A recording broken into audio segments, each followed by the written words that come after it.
হে আমার রব, হয়তো আমার বাক্যগুলো এলোমেলো, হয়তো নিজের চাওয়াটুকু বোঝাবার মতো যথার্থ শব্দ খুঁজে পেতে আমি ব্যর্থ।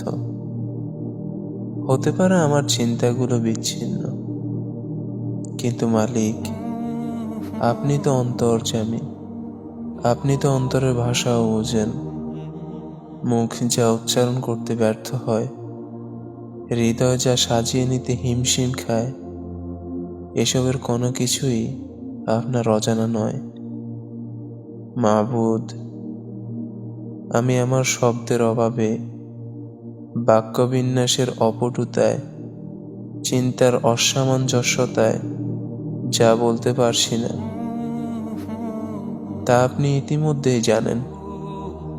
সুতরাং আমার ব্যর্থতাকে আপনার দয়া দ্বারা পরিবেষ্টন করে আমার অন্তরের চাওয়াটুকু পূরণ করে দিন।